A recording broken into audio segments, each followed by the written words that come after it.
Bem, gente, vamos falar agora um pouco sobre as operações cambiais, ok? O que é, por exemplo, o mercado cambial, o que é uma taxa de câmbio, né? Quais são os mercados que existem? Rapidamente falando, taxa de câmbio, por exemplo, é o valor de uma moeda em relação a qualquer outra moeda. Por exemplo, se usamos muito dólar, então é o valor do real em relação ao valor ao dólar. Então, por exemplo, hoje, atualmente, nós temos que um dólar equivale a aproximadamente R$ 4, tá? Isso é que é uma taxa cambial. A gente poderia estar falando também de uma taxa de real em relação ao dólar canadense, em relação ao peso chileno, ao peso argentino, enfim, isso é que é taxa cambial, ok? Em relação ao mercado, é onde ocorrem essas transações, essas operações. É isso que chama mercado cambial. Isso só são definições introdutórias, ok, gente? E em relação aos tipos de regimes cambiais, nós temos vários. Mas no Brasil, o nosso regime cambial é o flutuante. Os mais usados são o fixo e o flutuante. O fixo é aquele que o governo ele fixa o valor da moeda estrangeira, tá?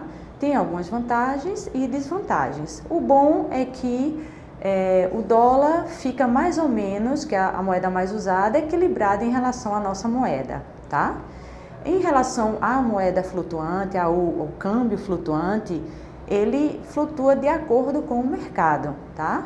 De acordo com a demanda e a oferta, certo?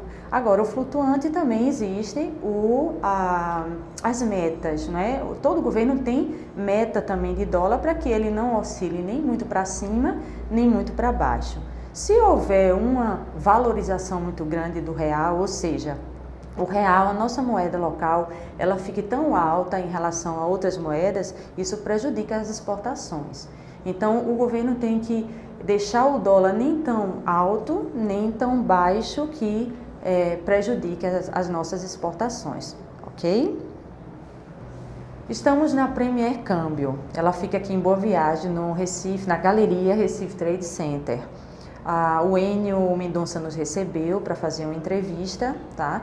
E essa casa de câmbio, ela na verdade é uma correspondente da Fortrade Câmbio, tá certo? É como qualquer outra casa de câmbio, são correspondentes também de outras grandes empresas de câmbio, certo? Vamos entrevistar agora o Enio Mendonça, ele vai nos responder algumas perguntas, vai tirar algumas dúvidas nossas e também a gente vai mostrar com ele como se processa uma operação cambial propriamente dita, ok? Vamos lá. Enio, muito obrigada primeiramente por nos receber. A gente gostaria de perguntar a você como se processa essa operação. Gostaria que você comentasse um pouco a rotina dessa casa, como é que realmente se processa a troca da moeda. Pronto, vamos lá. Primeiramente, como você já adiantou, nós somos um correspondente cambial. O Banco Central, ele permite que algumas empresas comercializem câmbio. São corretoras, distribuidoras de valores, casas de câmbio propriamente ditas, que são as sociedades corretoras de câmbio, e tem o nosso segmento que nós somos correspondentes de uma corretora. Então a nós foi dado a permissão legal pelo Banco Central de representar essa corretora. Como nós estamos na linha de frente com o cliente e o Banco Central não tem meios de fazer uma fiscalização abrangente, a nós cabe, primeiramente, a questão da segurança da operação. O Brasil, ele é signatário de vários tratados internacionais de controle à prevenção de lavagem de dinheiro e tráfico de drogas e combate ao terrorismo. Então, no Brasil existe o órgão chamado COAF, que é o Comitê Operacional de Aplicações Financeiras, vinculado ao Banco Central, que determinou que as corretoras, as sociedades corretoras, instituíssem ferramentas de controle para que as operações de câmbio aqui na ponta elas sejam seguras para quem compra e vende, para nós que compramos e vendemos e para a União. Então a primeira coisa que as casas de câmbio sérias têm de obedecer são as regras de compliance, né, que são as regras que verificam se a operação está sendo feita de forma correta. Certo. Então, independente dos valores que são comercializados, a gente tende a exigir certas garantias. De quê? Garantia de identificação, para evitar que a gente esteja vendendo moeda para uma pessoa que não existe, o que seria uma lavagem de dinheiro. Isso. Os laranjas. Se o valor for um valor mais vultuoso, a gente tem de pedir comprovante de residência também, para evitar isso. E, de acordo com o volume, a gente também precisa pedir a comprovação de renda, seja para compra ou para venda. Também para ter a licitude da origem do dinheiro, para evitar que seja feita realmente a casa de câmbio acabe estourando, como vez por outra aparece nos jornais, toda vez que explode alguma operação de Polícia Federal, desvio de dinheiro, roda, acaba numa casa de câmbio.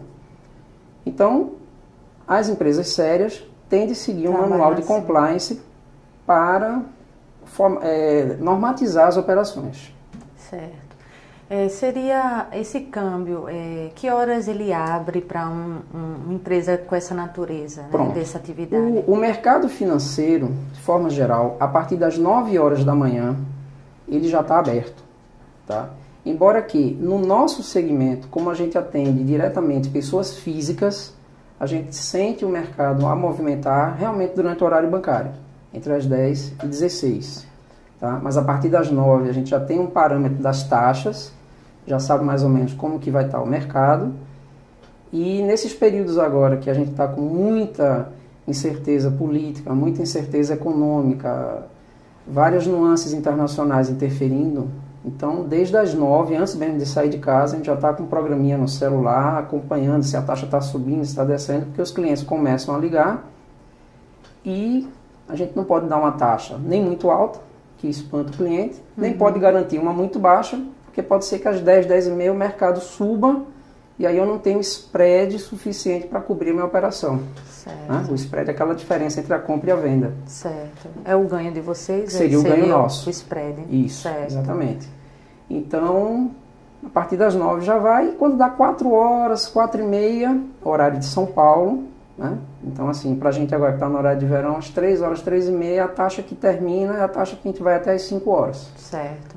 Mas sempre atento aos noticiários. Então, internamente, se processa dessa forma a operação cambial? Com relação ao funcionamento do horário. Da casa e do horário, certo. Isso. E a rotina padrão, que a gente precisa saber um pouco como funciona. Pronto. Como eu tinha falado no início, a questão principal da casa de câmbio é a segurança da operação. Então, todo cliente que chega, a primeira coisa que a gente verifica é se ele já é cadastrado com a gente. Se não é, a gente solicita a documentação. Quando a operação é inferior a 10 mil reais, basta a identidade CPF. Eu faço uma verificação para ver se o CPF está válido na Receita Federal. Se tiver, eu faço uma fichinha simples com os dados de residência, telefone, profissão. Guardo o documento de forma digital, que o Banco Central dá essa premissa de guardar físico, uma xerox, ou meio digital. Preparo a boleta de venda, o cliente assina, é feita a troca do dinheiro, solicita-se a verificação e acabou.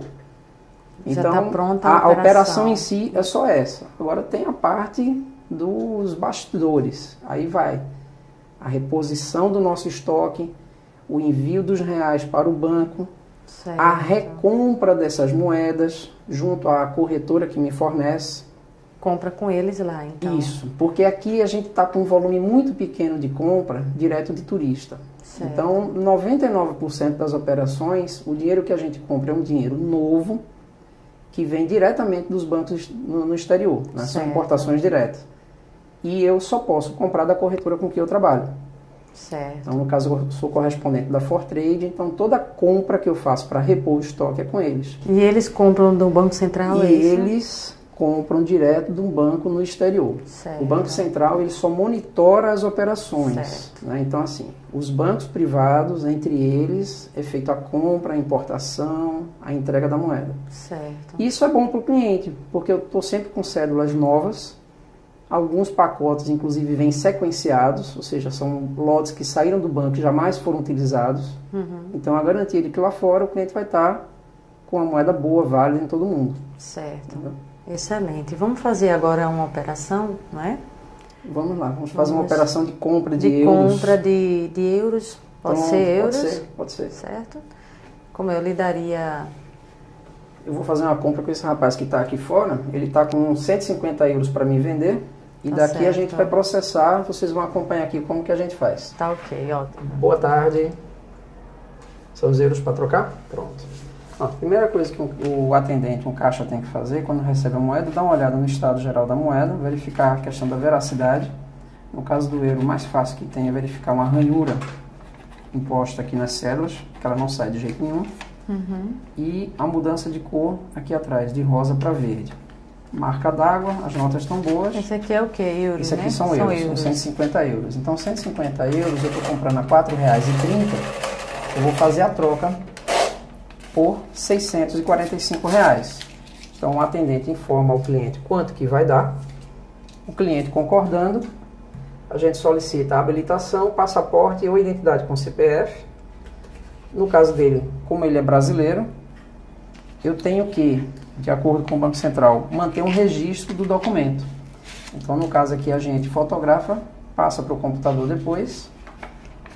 Antes, eu tenho de ir no site da Receita Federal, digito aqui o CPF dele, para ver se ele está quites com o governo brasileiro. Certo. Se por acaso não estiver, a gente diz que não pode comprar. Encaminha ele para um escritório da Receita Federal ou alguma coisa assim. Normalmente o que acontece muito são pessoas que em algum momento da vida tiveram participação em alguma empresa, a empresa fechou, não foi devidamente encerrada e acaba o CPF ficando pendente de regularização. Pronto, o site agora ele é um pouquinho mais demorado por questão de segurança. Está terminando aqui. Dá o ok. Pronto, vai sair aqui. Pronto, deu tudo certo. Tá válido. Pronto, então agora eu posso proceder à troca. Vou pegar aqui todos os dados dele, alguns que já estão aqui, outros eu vou solicitar e-mail, telefone, o CEP da residência, tudo. Como é uma troca de valor pequeno, eu não preciso do comprovante de residência, isso aqui basta. Ao final da operação, eu vou imprimir um comprovante, solicitar que ele seja assinado. Já tinha visto aqui o valor da troca, que deu R$ 645. 645. A gente dá ao cliente, ele confere, devolve. Faltou escanear. Como que a gente faz? Não usa mais scanner. Máquina fotográfica é bem mais rápido. E depois a gente edita e passa para o cadastro do cliente. Sim. Acabou, muito obrigado, desculpa a demora, primeiro cadastro sempre demora um pouquinho e volto mais vezes. Obrigado. Bem, é isso, gente. Foi essa a operação que se processou aqui, que o Enio realizou. Essa é uma operação na prática de troca de moedas. Neste caso aqui foi euros por reais, o cliente levou reais e deixou os euros dele. Essa é uma operação cambial numa casa de câmbio séria.